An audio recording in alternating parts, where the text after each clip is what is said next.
Bismillahirrahmanirrahim. Assalamualaikum warahmatullahi wabarakatuh. Halo semuanya, sebelumnya perkenalkan nama saya Mahyun.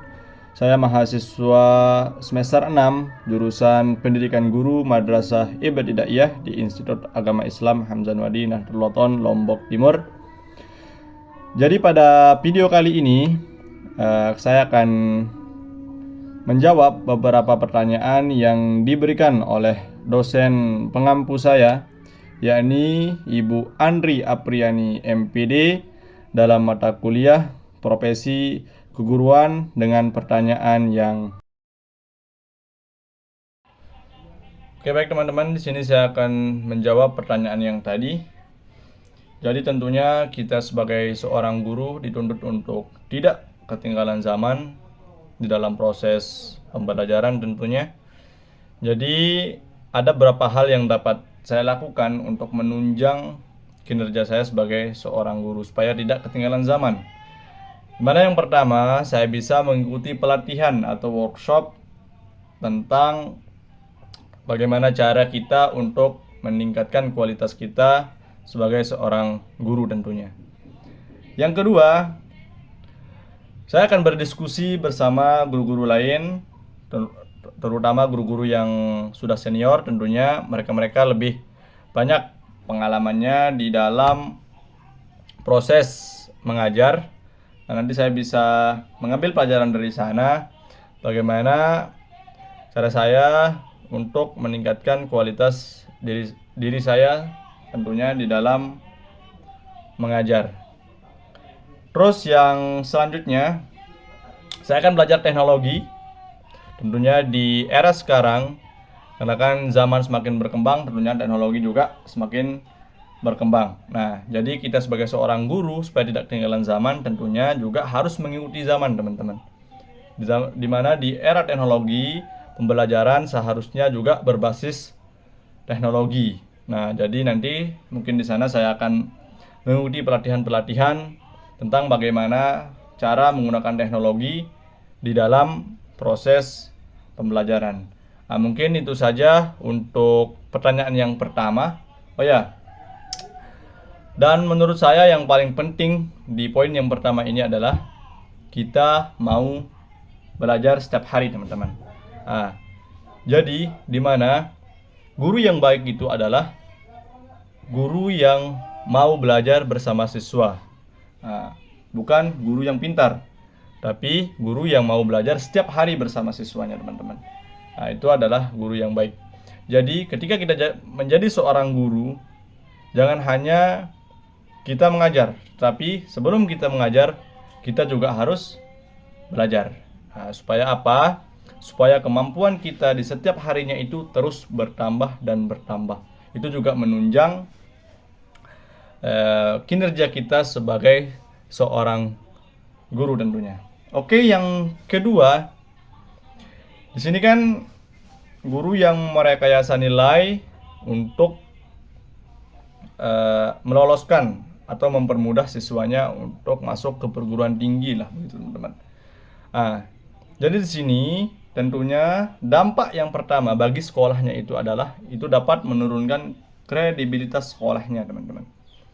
Nah, yang kedua, tentunya itu juga melanggar kode etik kita sebagai seorang guru. Gimana nanti ketika kita memberikan hal demikian kepada salah satu siswa, maka kita sudah melanggar keadilan bagi seluruh siswa kita, terutama siswa-siswa kita yang berprestasi secara mandiri, teman-teman.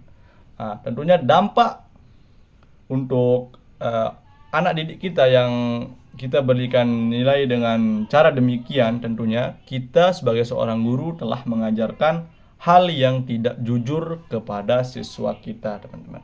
Nah, gimana kan seharusnya kita sebagai seorang guru itu harus menjadi contoh, harus menjadi pembimbing moral untuk semua peserta didik kita. Nah, jangan sampai mereka mendapat contoh yang tidak baik dari diri kita dengan melaksanakan hal demikian, teman-teman. Nah, mungkin itu untuk pertanyaan yang kedua. Lanjut untuk pertanyaan yang ketiga, teman-teman. Di sini saya akan menerapkan manajemen kelas itu, yakni dengan cara berdiskusi bersama tentunya dengan seluruh peserta didik saya. Nah, di mana nanti di sana saya akan membuat kesepakatan, teman-teman. Di mana isi kesepakatan nanti di sana ada hukum sebab dan akibat yang harus kita patuhi secara bersama-sama. Tujuannya apa, teman-teman? Jadi tujuannya yakni supaya anak-anak peserta didik kita itu memiliki rasa tanggung jawab di dalam kelas. Nah, kenapa demikian? Nah, dengan mereka memiliki rasa tanggung jawab, maka mereka akan lebih memperhatikan diri mereka. Mereka juga akan merasa ikut terlibat di dalam proses belajar mengajar, supaya tidak terjadi adanya misalnya contohnya mudah bosan, tidak kondusif. Nah, itu semua didasari dari rasa tidak punya tanggung jawabnya mereka atau rasa ketidakketerlibatan mereka di dalam proses belajar mengajar, teman-teman. Nah, lanjut yang kedua, untuk mengelola manajemen yang baik atau untuk menciptakan manajemen pengelolaan kelas yang baik, saya akan menerapkan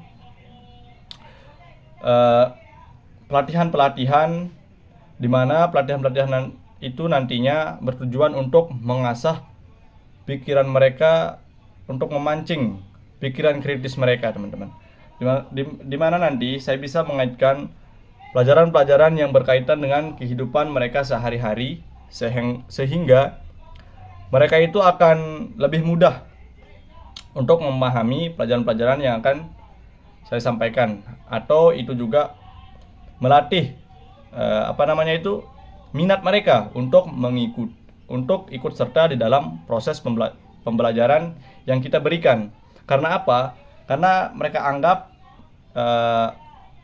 pelajaran-pelajaran yang kita berikan itu kan menarik lah. Kenapa menarik?